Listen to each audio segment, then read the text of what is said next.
So, Rob, I'm a bit perplexed today. Sony is issuing $3.6 billion worth of new capital in equity and convertible bonds, and I can't really see that they need the money.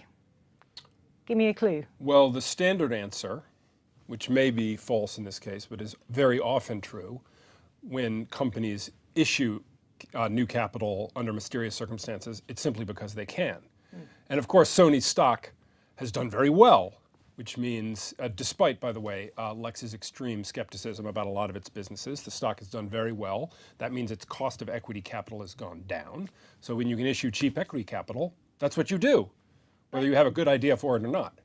But, well, they do have a good idea, but we'll come back to that. But surely somewhere like Japan, debt is even cheaper than equity, even if that equity has gone up 100% in yen terms. And that is exactly the strange thing here. Why didn't they just issue debt here? Because in today's world, in QE world, no matter how cheap your equity is, your debt is going to be cheaper. And stranger still, this company's stated performance target is a return on equity target.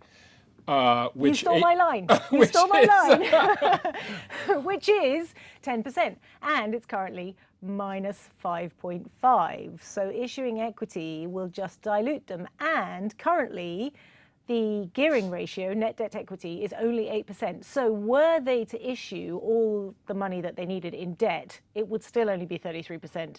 So I'm still confused as to why they are raising equity. The market is confused as well, right? The market took the shares down about 8% today, meaning the shares fell by almost the exact degree of the dilution.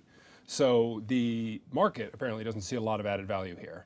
So again, we're back to your original question. Well, they're putting the money into the devices division, which is semiconductors, which is doing well. We love that. It's about 1/10 of the overall revenues, and it's significantly more of the profits because, oh, there's a bit that's not doing so well. Anyway, they are putting it into the right part of the business, but clearly, as you say, the fact that the stock fell 8%, which is roughly equivalent to the dilution, means that shareholders obviously think there is no added value from this at all. And frankly, I think they might be right.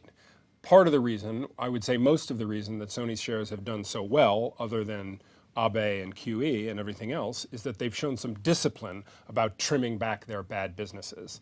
That's good news, Sony. And it looks to me like this is an example of bad old Sony, overinvesting, shareholder indifferent Sony. Maybe you disagree.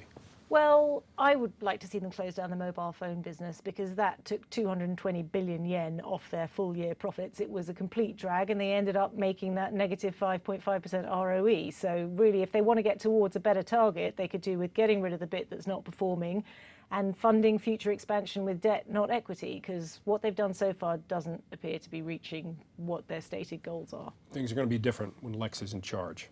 Absolutely. Thank you very much for that.